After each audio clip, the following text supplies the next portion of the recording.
ආයිබෝවන් three wheel රියදුරන් වලින් තව චෝදනාවක් තමයි ප්‍රධාන චෝදනාවක් තමයි මගින්ගෙන් වැඩිපුර සල්ලි ගන්නවා කියන එක. එතකොට මම මේ කතා කරන්නේ ත්‍රිවිල් වලට ස්ථිර මිලක් නැති කාලෙක. ඒ කියන්නේ ත්‍රිවිල් එකකට මීටරයක් නැති කාලෙක. එතකොට සාමාන්‍යයෙන් කොළඹ නම් මේ ප්‍රශ්නේ ගොඩක් අඩුයි.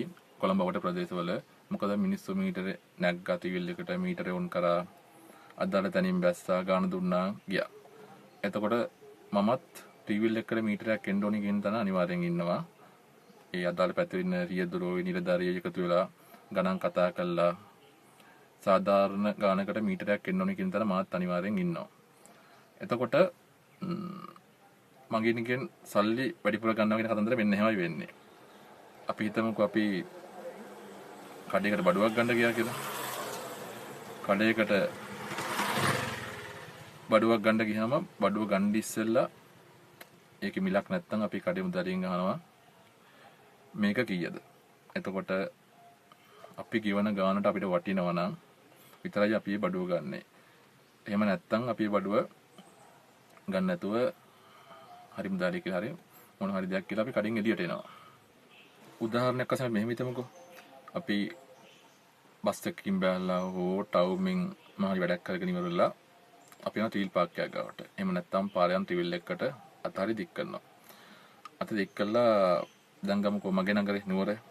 නුවර ඔල්ලොස්ස කනෝ ගාව ඉඳන් මගේ එක්කසෙන් ට්‍රිවිල් එක නතර කරලා ඉවරලා අහනවා මට අනිවාර්යයෙන් යන්න කීයක් ඕනේද?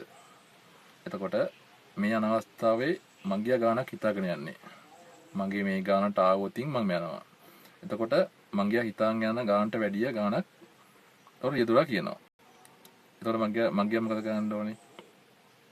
මගේ එක්කසෙන් හරි කියලා මගේට පුළුවන් ඊළඟ ට්‍රිවිල් එකකට අත දික් කළා හෝ තව ට්‍රිවිල් එකකින් ගාන අහන්න. එතකොට ඇත්තටම තන ප්‍රශ්නයක් වුණේ නැහැ. එතකොට ට්‍රිවිල් රියදුරා වැඩිපුර ගානක් කිව්වා. මගියට ඒ ගානට යන එකඟ වුණේ නැහැ.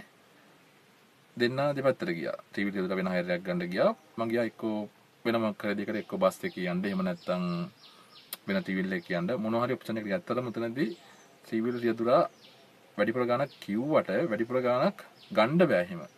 ගන්න බැරි හේතුව ගන්නවා නම් ඒක පැහැර ගැනීමක් වෙන්න ඕනේ. මොකද දෙන්නත් එක කතා කරගෙන ගානක් යනවා නම් ඇත්තටම දෙන්නත් එක කතාවයකට අවිල්ල යන්නේ. එතකොට ඔතන ප්‍රශ්නයක් වෙන්නේ නැහැ. ඔතනදී වෙන්නේ රියදුරක් කියන්නේ අනුමාන ගානක්, මංගියා හිතන්නේත් අනුමාන ගානක්. එතකොට අපිට හිතන්න බෑ රියදුරා කියන ගාන හරි කියන්න හිතන්නත් බෑ. මංගියා තීරණය කරන ගාන හරි කියලා කියන්නත් බෑ. සමහරක් වෙලාවට දැන් දෙන්නම මොකෝ වාසියට තමයි කියන්නේ. රියදුරාගේ වාසියට 6 කියනවා. මංගියාගේ වාසියට 6 ගාන කියනවා. එතකොට ඔතනදී ප්‍රශ්නේ එන්නේ දැන් දෙන්නත් එක කතා කරලා දැන් මිනිස්සු ගොඩක් කලාවට සාධාරණයි කියලා කියන්නේ ඇත්තටම මේ සාධාරණ දෙයට නෙවෙයි. Tamanට අඩුවට වාසියට හම්බෙන දෙයට තමයි සාධාරණයි කියන්නේ. සමහරක් කලාවට ඔය අවස්ථාවක දෙන්නගේ එකඟතාවයකට අවිලා ගමන යන අවස්ථා දෙනවා. ඒකට ප්‍රශ්නයක් වෙන්නේ මේ ඇත්තට මේ හැම දෙයක්ම වෙන්නේ මීටරයක් නැති නිසා. ඒක මම කතාවේ මුලින්ම කිව්වේ මීටරයක් නැති නිසා තමයි මේ හැම දෙයක්ම වෙන්නේ. උතන හැබැයි ප්‍රශ්න වෙන්නේ මෙන්න මේ වගේ තැනක තමයි. දැන් අපි හිතමුකෝ කාට හරි ඔෆිස් එකකට යන්න හෝ කොහේ හදිස්සි ගමනකට යන්න පරක්කු වෙනවා කියලා. ටීල් පාක් එකක් ගාවට හරි පාරෙන් ටීල් එකට අත දික් කරනවා. අත දික් කළා ගමන යන්නත් ඕන ඉක්මනට. එතකොට මෙයා හිතන් ඉන්නවට වැඩිය ගානක් රියදුරා කියනවා. ඒතකොට රියදුරා කියන ගාන වැඩිද කියලා අපිට කියන්න අමාරුයි. මොකද මෙයා හිතන් ඉන්න ගානට උදාහරණයක් වශයෙන් මෙයා හිතන් ඉන්න ගානට වැඩිය රියදුරා ගානක් කියනවා. එතකොට මෙයා ගමන යන්නත් ඕනේ. ඊට පස්සේ එක්ක කමන්නේ යන් කියලා ගමන යනවා. ගමන ගිහිල්ලා ඉවර වෙලා සල්ලි දීලා වැහැලා ගිහිල්ලා ඔෆිස් එක හරි මොකක් හරි ඉන්න ඇතුලේ කෙනෙකුට කියනවා මෙහෙමයි මේ අර ටීවී කාර්යය අතන ඉඳන් මෙතන ඉඳන් මගේ මෙච්චරක් ගත්තනේ කියලා කියනවා. එතකොට සමාජයේ යන මතේ තමයි වැඩිපුර සල්ලි ගත්තා කියන එක. ඇත්තටම සමාජකට දෙන්නත් එක එකඟතාවයකට අවිලා තමයි ගමන එන්නේ. නමුත් අර එයාගේ හිතේ තිබ්බ ගානට ආවේ නැති හින්දායි එයාගේ හිතේ ඇති වෙච්ච ආවේගයටයි ඔක්කොටමත් එක තමයි මේ අරයාගේ කතාව සමාජගත කරනවා. එතකොට ඉතින් මිනිස්සු හිතනවා බොහෝ දුරට මේ ත්‍රිවිල් කාර්යය වැඩිපුර සල්ලි ගන්නවා කියලා. ඇත්තටම එහෙම දෙයක් නෙවෙයි එතන වෙන්නේ. කියන්නේ ගොඩාක් දුරට ඉතින් යන්න ඉස්සලා මිනිස්සෙක් අනිවාර්යෙන් 6 දෙක ගාන අහන්න ඕනේ. හරි ලොකේෂන් එක කියන්න ඕනේ. එතකොට විශේෂයෙන් මඟ නතර කරනවා නම් දැන් සමහරක් වෙලාවට ගොඩක් දුරට වෙන සිද්ධියක් තමයි අපි උදා ලොකේෂන් එකකට කොහේ හරි නුවර ඉඳන් අරුප්පලට යන්න කීයද? ගාණක් කියනවා. ගාණ පොරොන්දු වෙලා යනවා. පොරොන්දු යනකොට මගදී කෝල් එකක් හෝ මොනවා හරි කැවිල්ලිවලා මල්ලි පොඩ්ඩක් පුරුතිට දානවා කියනවා. පුරුතිට දාම විනාඩි 5ක් 10ක් නම් ගැටලුවක් නැහැ. සාමාන්‍ය මනුස්සයෙකුට මනුස්සකමත් එක්ක ඒ වගේ වෙලාවක් යනවා බඩු ටිකක් ගන්න. ඉතින් සාමාන්‍ය ඕකට ගියම විනාඩි 45ක් පැය භාගයක් විතර පරක් වෙනවා.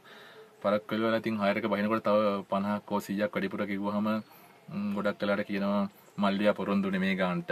ඇයි දැන් වැඩි කියලා. එතකොට ඉතින් ඔන්නව තමයි ප්‍රශ්න කියන්නේ. ඉතින් යන්න ඉස්සෙල්ලා හරි ලොකේෂන් එක කියන්න ඕනේ. එතකොට මඟ නතර කරනවා නම් කලින් චුට්ටක් කියන්න ඕනේ. එතකොට ලොකේෂන් එක හරි ලොකේෂන් එක. දැන් සමහරක් වෙලාවට සමහරක් කට්ටිය ඉන්නවා මට හවල් තැන්ට යන්න ඕනේ කියනවා. හවල් තැන්ට ගිහිල්ලා උතරින් වංගු හතරක් වංගු දෙකක් පොඩ්ඩක් පල්ලෙහා ගෙනකොට සමහරක් වෙලාවට අනිවත්තරේකට නතර වෙන්නේ පල්ලෙහා ගඟ දිහාන් ගිහලා. ඒ කියන්නේ තව කිලෝමීටර් එකමාරක් දෙයක් විතර ගිහිල්ලා. එතකොටත් ඇත්තටම ඉතින් එතකොට ගාන වෙනස් වෙනවා කිලෝමීටර් දෙයක් ගියාම. එතකොට ඉතින් ගානන් වැඩිපුර කිව්වත් ඔව්ව තමයි ඉතින් රණ්ඩු මේ ප්‍රධාන දේ ඉතින් හයරයක් යනකොට ලොකේෂන් එක හරියට කියන්න මඟ නතර කරනවා නම් කියන්න. ඉතින් ගොඩක් වෙලාට ඔන්න ඔය හින්දා ප්‍රශ්න ඇති වුණාම ඉතින් ත්‍රිවිල් කට්ටියට චෝදනා කරනවා වැඩිපුර ගත්තා. මෙහෙම වැඩිපුර ගන්න කට්ටියත් ඉන්නවා නැත්තේ නැතුව නෙවෙයි. ඉතින් මම මේ රියදුරුන් ඉල්ලීමක් කරනවා මිනිස්සු ඔක්කොම සල්ලි අමාරුවෙන් හොයන්නේ. හේතුවක් නැතුව වැඩිපුර සල්ලි ගන්න එපා. එමෙක් කරම එපා. මේ කාලේ ඉතින් අමාරු කාලයක්. ඒ නිසා රියදුරුන් ඉල්ලන්න තියෙන්නේ මේ වැඩිපුර සල්ලි ගන්න එපා සාධාරණ හේතුවක් නැත්තම්. මගේ නසෙන් කියන තැන ඔයාලා යන ගමන සාර්ථක කරනවා. රියදුරන්ට වැඩිපුර හයර් ලැබෙන්න ඕනේ. මේක වටිනවා නම් ෂෙයා කරන්න. විශේෂයෙන් ටීවී රියදුරන් ඉල්ලන්නේ මේක ෂෙයා කරන්න. මොකද අපි කියන සමාජයේ ලොකු මතයක් තියෙනවා ටීවී හොරු කියලා.